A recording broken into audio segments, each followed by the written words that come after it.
విచారణకు పిలవడం జరిగింది ఏసీబీ వాళ్ళు. ఎట్లుండబోతుంది? ఎట్లా ఉండబోతుందో మీకే కనిపిస్తుంది కొద్దిసేపట్లో. నిజాలు ఆగవు. నిజం ఎవరు ఆపేది కూడా కాదు. నిజం కళ్ళ ముందుకు రాబోతుంది.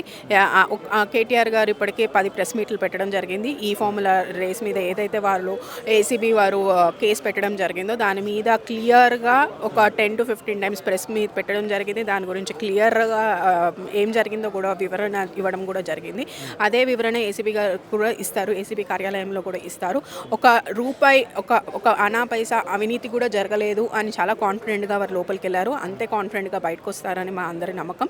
ఎందుకంటే ఒక ఐటీ మినిస్టర్గా ఉంటూ, మున్సిపల్ శాఖ ఐటీ మినిస్టర్గా ఉంటూ మన తెలంగాణ రాష్ట్రాన్ని కేవలం దేశవ్యాప్తంగా కూడా కాదు ప్రపంచవ్యాప్తంగా హైదరాబాద్కు ఒక పేరు తీసుకురావాలి, ఒక బ్రాండ్ ఇమేజ్ తీసుకురావాలనే ఉద్దేశంతో ఈ ఫార్ములా రేస్ని కండక్ట్ చేయడం జరిగింది.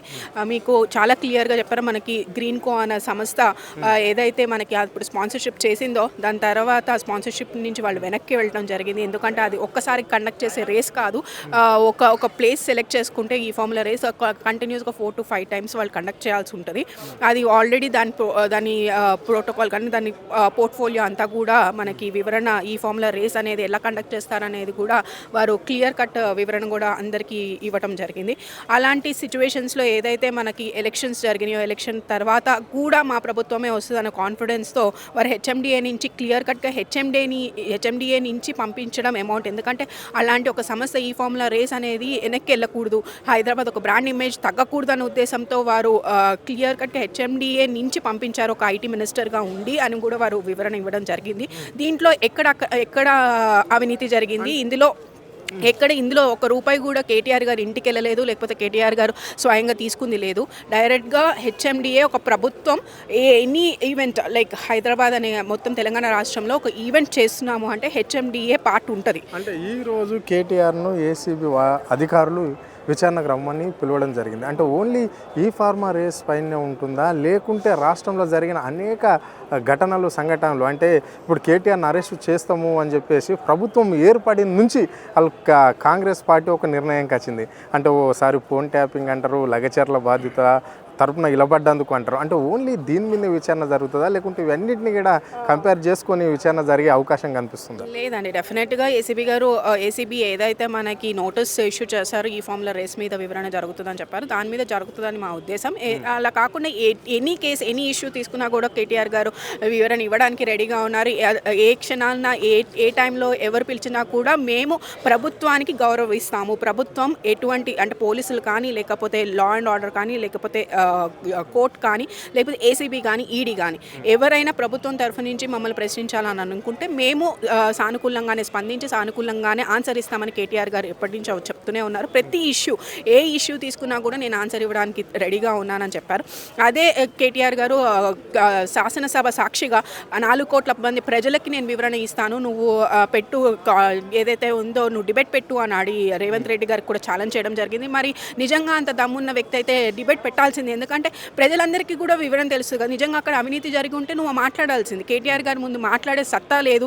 కేవలం హరీష్ రావు గారి ముందు కానీ, కేటీఆర్ గారి ముందు కానీ ఏదైనా ఆయనకి మాట్లాడే సత్తా లేక అసెంబ్లీలో ఈరోజు పెట్టకుండా వెనకాల నుంచి ఏదో కోతులు తవ్వి నీ దగ్గర అధికారం ఉందన్న అహంకారంతో ఆ దుర్వినియోగం చేసుకుంటూ ఆ అధికారాన్ని ఈరోజు ఏసీబీ కేసులనో, లేకపోతే పోలీస్ కేసు అనో, మీరు అన్నట్టు ఫోన్ ట్యాపింగ్ కేసు అనో, లేకపోతే అది దొరకకపోతే డ్రగ్ కేసు అనో, వాళ్ళ బావమరుదుల ఇంటికి వెళ్ళి వాళ్ళ ఇంటికి వెళ్ళి ఏదో ఒక రకంగా కేటీఆర్ గారిని ఇరికించాలి, ఏదో ఒక దాంట్లో ఆయన్ని కక్షపూర్వకంగా జైలుకి పంపించాలనే ఉద్దేశమే కనిపిస్తుంది. కానీ కేవలం ప్రజాపాలన అనే పేరుతో ఈరోజు రేవంత్ రెడ్డి ముఖ్యమంత్రి పదవిలో వారు అనుభవిస్తున్న పదవికి అస్సలు ఏమి న్యాయం చేయకుండా, ప్రజాపక్షాన నుంచోకుండా, ఏదైతే వారు 6 గ్యారంటీలు అమల్లోకి తీసుకురాకుండా దాన్ని డైవర్ట్ చేస్తూ, కేవలం ఆ విషయాల్ని డైవర్ట్ చేస్తూ ఎక్కడ 6 గ్యారంటీలు అడుగుతాము, ఎక్కడ 6 గ్యారంటీల పేరు మీద 420 దొంగ హామీలు ఇచ్చారో ఆ హామీలను అడుగుతామన్న భయంతో ఈరోజు ప్రతి ఒక్క విషయాన్ని డైవర్ట్ చేసుకుంటూ వస్తున్నారు. ఫస్ట్ నుంచి కూడా మీరు చూస్తే ఫోన్ ట్యాపింగ్ గెలవగానే ఫస్ట్ తీసుకొచ్చింది phone tapping case. Phone tapping ఏమన్నా ఆధారాలతో నిరూపించారా? అది నిరూపించలేకపోయారు. తర్వాత వచ్చింది ఏదో డ్రగ్ కేసు అన్నారు. హైడ్రాని తీసుకొచ్చారు. హైడ్రాని డైవర్షన్ కోసం డ్రగ్ కేసు అన్నారు. హైడ్రా గురించి ఎక్కడ పబ్లిక్ మాట్లాడుకుంటారు, ఎక్కడ ఇబ్బంది పాలవుతున్నారని మేము మాట్లాడుతుంటే దాని గురించి ప్రశ్నిస్తుంటే దానికోసం డైవర్షన్ అని చెప్పి డ్రగ్ కేసు అని తీసుకొచ్చారు. తర్వాత లగచర్ల కేసు అని చెప్పి తీసుకొచ్చారు. లగచర్ల రైతుల్ని ఈరోజు అంతమంది రైతులు రోడ్ల పాలు అయిపోయారు అంటే దానికి కారణం నువ్వు కాదా? అంటే అంత అన్యాయంగా తీసుకోవచ్చు. ఎనీ డెవలప్మెంట్ యాక్టివిటీస్ ప్రభుత్వం చేపట్టే హక్కు ఉంటుంది, ప్రభుత్వం చేయొచ్చు. కానీ నువ్వు ఒక ఫార్మసీ కంపెనీని తీసుకురావాలనే ఉద్దేశంతో లగచర్లో ఒక రైతుల్ని నువ్వు అక్రమంగా లాక్కుంటానంటే భూములు కాదు కదా.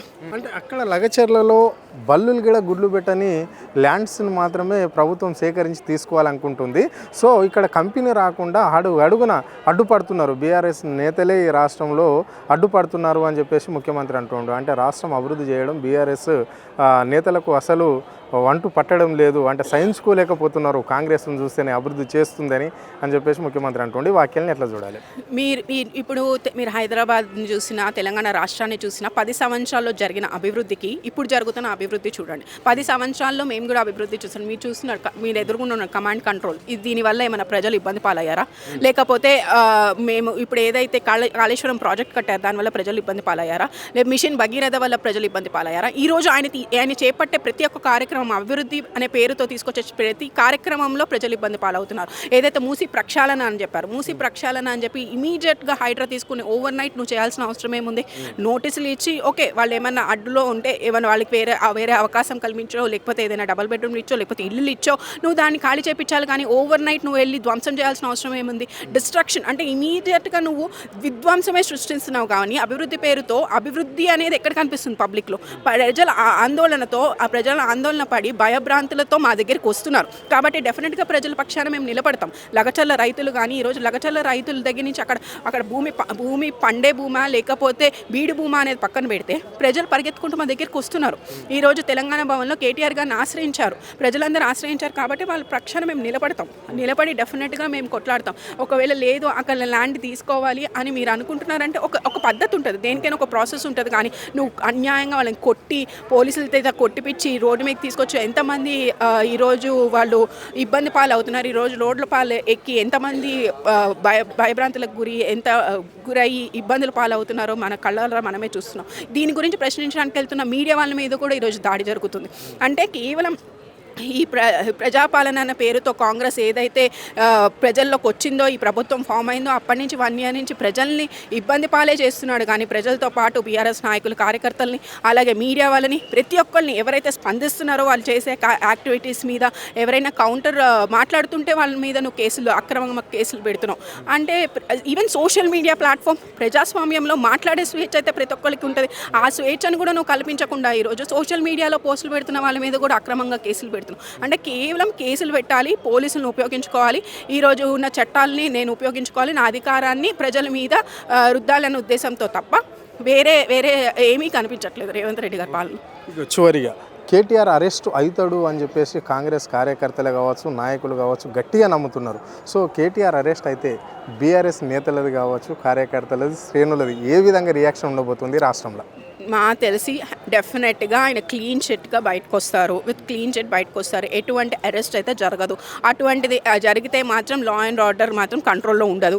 ఇది మేము నిజంగా అంటే మేమేదో ప్రభుత్వం హెచ్చరించట్లేదు, ఇది డెఫినెట్గా జరుగుతుంది. ఎందుకంటే ప్రజల పక్షాన నిలబడే నాయకుడు, మా ముందు ఉండి నడిపించే నాయకుడు మా మధ్యలో లేదంటే యావత్ రాష్ట్రం అంతా కూడా ఆందోళన పాలవుతారు. ఎందుకంటే యావత్ రాష్ట్రంలో ఇది ఒక ఉద్యమం పార్టీ, ఒక ఉద్యమాన్ని మళ్ళీ ఆయన లేపడం తప్ప వేరే ఉద్దేశంతో ఇది చేయట్లేదు. కాబట్టి డెఫినెట్గా ఒక ప్రాసెస్ అనేది ఉంటుంది. ఒకవేళ అందులో నిజంగా వారు అనుకున్నట్టు ఏమైనా అక్రమాలు జరిగినా దానికి ఒక ప్రాసెస్ ఉంటుంది. కానీ ఇట్లా రాత్రి అరెస్ట్ చేసేస్తాం, రాత్రి జైల్లో పెడతామంటే కాదు. ఎందుకంటే యావత్ రాష్ట్రంలో ఉన్న బీఆర్ఎస్ పార్టీ నాయకులు, శ్రేణులు అందరూ కూడా బయటకు వస్తారు. బయటకు వచ్చి డెఫినెట్గా ఇంకొక ఉద్యమం చేస్తాం మేము మా నాయకుల కోసం. ఇది పరిస్థితి. కాంగ్రెస్ వాళ్ళు కేవలము ఆనందం కోసమే కేటీఆర్ను ఈరోజు విచారణకు రప్పించడం అనేది జరిగింది ఏసీబీ వాళ్ళ దగ్గరికి. సో కానీ కేటీఆర్ అరెస్ట్ అయితే మాత్రం రాష్ట్రము అంత అగ్నిగుండంగా మారిపోతుంది. ఒప్పుకునేది లేదు. ఉద్యమ పార్టీ మాది, ఇదేం కొత్తగా కాదు, ఈ విచారణలు కొత్తగా కాదు, అరెస్ట్ కొత్తగా కాదు. కంటే ప్రశ్నించినందుకు మాత్రమే కేటీఆర్కు ఈరోజు పనిష్మెంట్ ఇవ్వడానికే ఏసీబీ వాళ్ళు, అధికారులు వాళ్ళను పిలిచి ఆయనను విచారణ చేయించడం అనేది జరుగుతుంది. పొరపాటున ఆయనను మాత్రము జైల్లో పెట్టడానికి ప్రయత్నం చేస్తే మాత్రము బీఆర్ఎస్ శ్రేణులు ఊరుకునే ప్రసక్తే లేదు. రాష్ట్రంలో లాండ్ ఆర్డర్ ప్రాబ్లాన్ని ఫేస్ చేయవలసి వస్తుంది ప్రభుత్వం అని చెప్పేసి ఆమె గట్టిగా హెచ్చరించడం అనేది జరిగింది. కెమెరా పర్సన్ ప్రవీణ్తో అరుణ్, ఆది టీవీ, హైదరాబాద్.